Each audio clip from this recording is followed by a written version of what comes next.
Hello friend, myself Sanjeev Dwivedi on behalf of Vidyalankar Institute of Technology. I welcome you all in this Java session.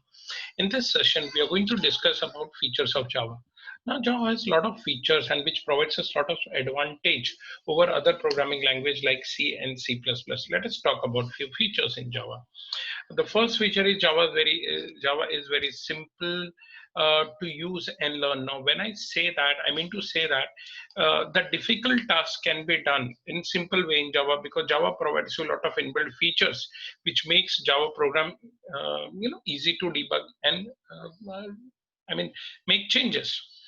So Java is very simple as compared to language. Now, again, when I'm insisting writing difficult program and complicated task in Java is simple as compared to other language.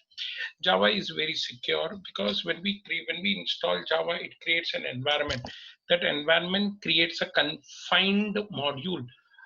Uh, Application within the module can only access each other. So Java programs are confined in Java runtime environment.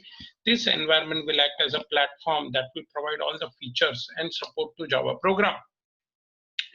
See, it says that they can access only that part of the computer which is required for program execution. And any data outside the JRE, it cannot be accessed by Java program. So whenever we want to execute a Java code, we have to ensure that the resources are available within the JRE. The next feature of Java is it is pure object oriented because you cannot write even a single line of code if it is not in a class. So if even a single line of code has to be specified within a class. So you cannot write a code without classes and object.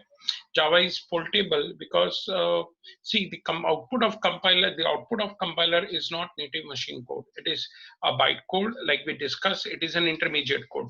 And bytecode is executed by Java runtime system that we call it as JVM. We have already discussed JVM is a virtual machine that is created on top of existing operating system where we install the Java. And JVM also acts as an interpreter for the bytecode that we have created from compiler output. So Java is portable. We can create a program on one machine. We can make it execute on any other machine having Java platform. Java is very robust because Java supports exception handling. Now, what happens in C, C++, if there is a runtime problem, my program terminates. So we wanted a system where we can specify the correction measures that can be taken by the program, that can be taken by the environment to ensure that if at all there is a runtime problem, my program should not terminate abnormally.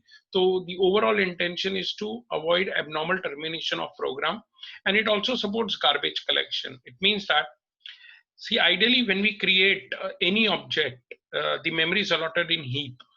And once the program ends, the memory allotted in heap is not automatically taken care. So in C, C++, it has to be explicitly removed. So what happens in Java, you are provided with a mechanism called as automatic garbage collection, which will ensure that if there is any memory to which there is no reference exist, memory allotted will be regained automatically. So user just have to concentrate on developing application program and is not supposed to concentrate on memory management. The next feature that is provided by Java is multi-threading. In Java, we can take a large task, a large program, and we can divide it into a number of smaller tasks, and we can make those smaller tasks to run in parallel. We can make our processor switch between these application, and in this way, we can have maximum utilization of my CPU. So this is about multi-threading. Java is platform independent. We have already discussed in previous videos. So what happens in Java is, again, the output of compiler is not native machine code, which used to happen in C, C++. So it is an intermediate code, which is bytecode. And on every machine where we intend to execute our Java program, irrespective of the operating system, we have JIT compiler installed on it. So this JIT compiler will convert the bytecode into machine code and will ensure that Java code created on any machine can be executed on any other machine. Java is distributed. Obviously, when I'm talking about creating a web application, I would wish that my application across the globe, across a different network, they must be in a position to interact with each other. And Java supports distributed system and through some protocol like example TCP/IP. So with this, we have gone through few features of Java. These features make Java more usable. These features takes Java way ahead of the programming language like C, C++. So a proper understanding of these features we will learn in due course. We will see how these features are applicable to programming languages when we talk about Java. So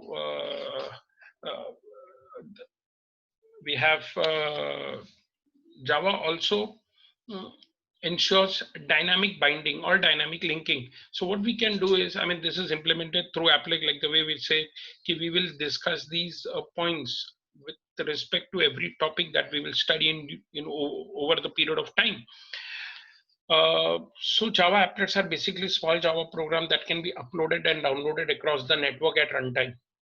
Which actually helps us to implement web application using Java, which is further extended with concepts like servlet and JSP.